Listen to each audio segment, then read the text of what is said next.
OnePlus তো তার green line ইস্যুর জন্য এমনিতেই বদনামি হচ্ছিল, কিন্তু এখন আবার এসে গেছে তাদের ফোনের মাদারবোর্ড ডেড ইস্যু। সবকিছু মিলিয়ে OnePlus এর সিচুয়েশন আর পুরো 2024 সালের OnePlus এর অবস্থা খারাপের থেকে অধিকতর খারাপ হয়ে গেছে।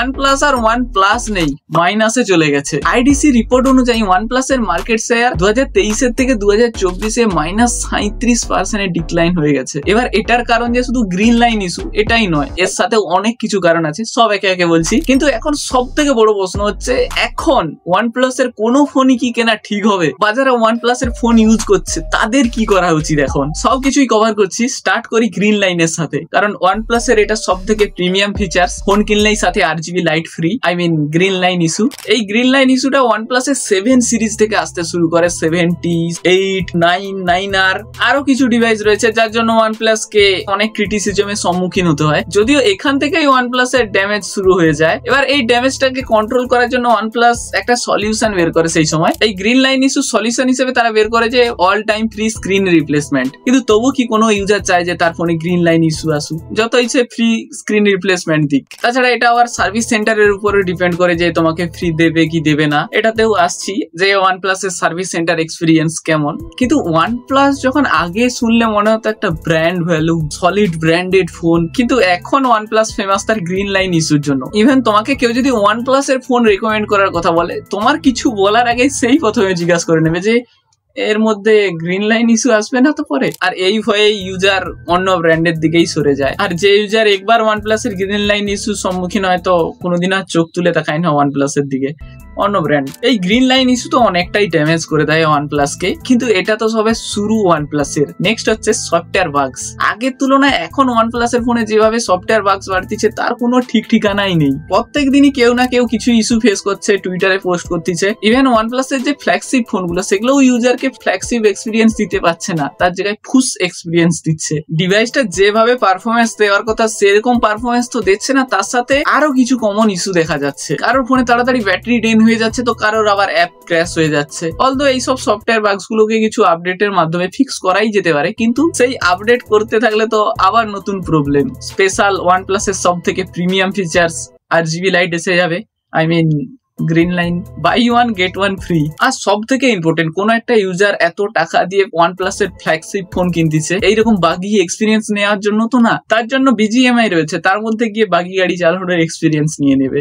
এবার তুমি বলবে এগুলো তো OnePlus এর সব ডিভাইসের মধ্যে আসে না, কিছু কিছু ডিভাইসের মধ্যে আসে। আই এগ্রি, কিছু ডিভাইসের মধ্যে আসে, কিন্তু ওই কিছু ডিভাইসের মধ্যে যদি তোমার কোনো একটা ডিভাইস হয় তখনই তো আসল ঠেলাটা বুঝতে পারবে কেমন লাগে। এবার এইরকম OnePlus এর ডাউনের পিছনে যে শুধুমাত্র এই RGB লাইট আর এই সফটওয়্যার বাগসই না, তার সাথেও যেটা সব থেকে হাইলাইটিং ছিল OnePlus এর ক্ষেত্রে, সেটা হচ্ছে OnePlus জানা যেত কিসের জন্য, ক্লিন UI, মানে পুরো ক্লিন ইউজার এক্সপিরিয়েন্স। কিন্তু সেই ভালো দাগটাও OnePlus মুছে ফেলছে এখন, যখন OnePlus তার অক্সিজেন OS কে কালার OS এর সাথে মার্জ করিয়ে নেয়। আর সেখান থেকে জন্ম হয় OnePlus এর ফোনের মধ্যে ব্লোটওয়্যারের। এবার এটা বিজনেসের দিক থেকে দেখতে গেলে বা ব্র্যান্ডের দিক থেকে দেখতে গেলে ভালো কথা, তাদেরকেও তো টাকা কামাতে হবে। বাকি একটা জিনিস ভালো যে OnePlus এই সব ব্লোটওয়্যার তার মিড রেঞ্জ ফোনের মধ্যেই দিয়েছে। প্রিমিয়াম ফোনগুলোর মধ্যে একদম ক্লিন অক্সিজেন OS এর মজা নিতে পারবে, কিন্তু সেই মজাটা তুমি ততদিনই নিতে পারবে যতদিন তোমার ফোনটা ভালো মতো চলবে। খারাপ হয়ে গেলে তো তারপরে সার্ভিস সেন্টারে চক্কর কাটতে হবে। আর OnePlus এর সার্ভিস সেন্টার এক্সপিরিয়েন্স এর যদি কথা বলি, by the way service centre experience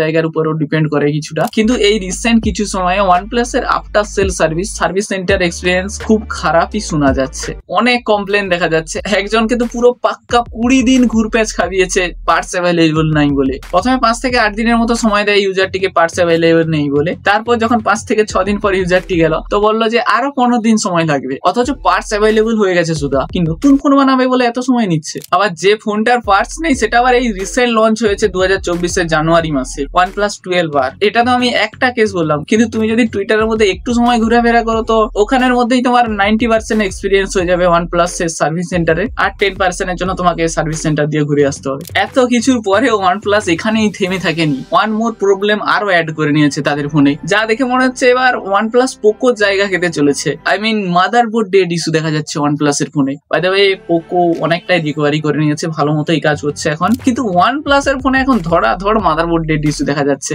ভাই OnePlus ইউজার তো এমনিতেই ভয়ে থাকে যে কখন বলতে গ্রিন লাইন ইস্যু এসে যাবে, কিন্তু এবার গ্রিন লাইন না, পুরো অন্ধকার হয়ে যাবে। সবার প্রথমে বলে রাখি, তুমি যদি OnePlus এর কোনো ডিভাইস ইউজ করছো, স্পেশালি 9 আর 10 সিরিজের, তো কোনো লেটেস্ট আপডেট করো না এখন, আর অটো আপডেট তো বন্ধই করে রাখো পুরো। তো এই মাদারবোর্ড ডেড ইস্যু স্টোরি শুরু হয় 20 অগাস্ট। একজন টুইটার ইউজার পোস্ট করে জানায় যে তার OnePlus 9 Pro এর মধ্যে একটা আপডেট রিসিভ হয়, আর আপডেটটি করার পর ফোনের মধ্যে ব্যাটারি অ্যারো দেখাচ্ছে। তাছাড়া ডিভাইসটি চার্জ হচ্ছে না, ইভেন ব্যাটারি পার্সেন্টেজও 39% আটকে রয়ে গেছে। এইসব দেখে ডিভাইসটি রিস্টার্ট রিসেট করার চেষ্টা করলো, কিন্তু কোনো কাজই করছিল না তখন। কিন্তু তার কিছু সময়ের পর ফোনটি অটোমেটিকলি ঠিক হয়ে গেল, আগের মতোই কাজ করছিল। কিন্তু ইউজারটি জানতো না যে তার ফোনটি এই শেষবারের মতো দেখা দিতে এসেছে তার কাছে। মানে তার কিছুদিন পরে ইউজারটি একটা ইউপিআই ট্রানজাকশন করার সময় হঠাৎ তার ফোন অটোমেটিকলি ডেড হয়ে যায়। তারপর ইউজারটি পরের দিন সার্ভিস সেন্টারে চক্কর কাটতে শুরু করে, আর ধড়াধড় ইমেলও করতে থাকে OnePlus কে। ভাই ফোনটি হচ্ছে OnePlus 9 Pro, তো এতদিনকে ওয়ারেন্টিও নেই ফোনটির মধ্যে। তো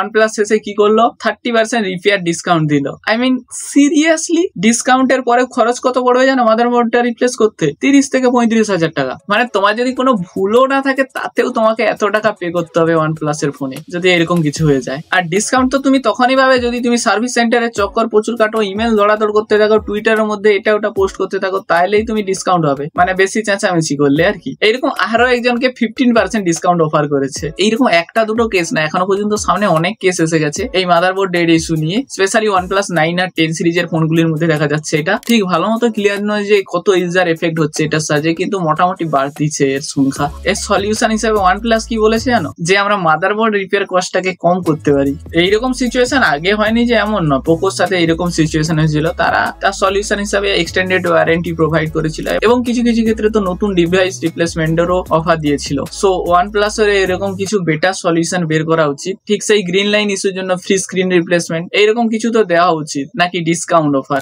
OnePlus কে এইসব বিষয় নিয়ে একটু তাড়াতাড়ি নড়ে চড়ে বুঝতে হবে, নাহলে বেশি দিন নেই OnePlus উঠে যাবে। সত্যি বলতে OnePlus এর এইরকম অবস্থা দেখে একটা জিনিস মাথায় আসে, যে যতদিন চলে চলুক, তারপরে বন্ধ করে দেবো, ঠিক OnePlus টিভির মতো। এবার শেষে যদি তোমার এই প্রশ্নটা এখনো মাথায় ঘুরছে যে OnePlus এর কোনো ফোন কি কেনা এখন ঠিক হবে, তো সোজা উত্তর হবে না।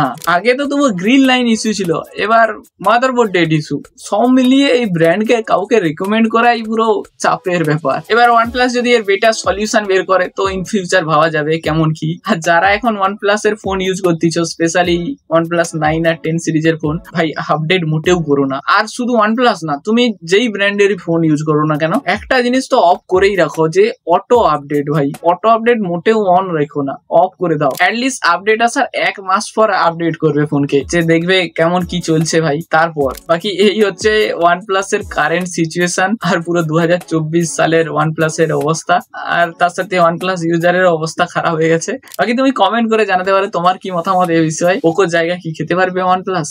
বাকি আজকের ভিডিওটা এতটাই, দেখা করছি নেক্সট ভিডিওতে।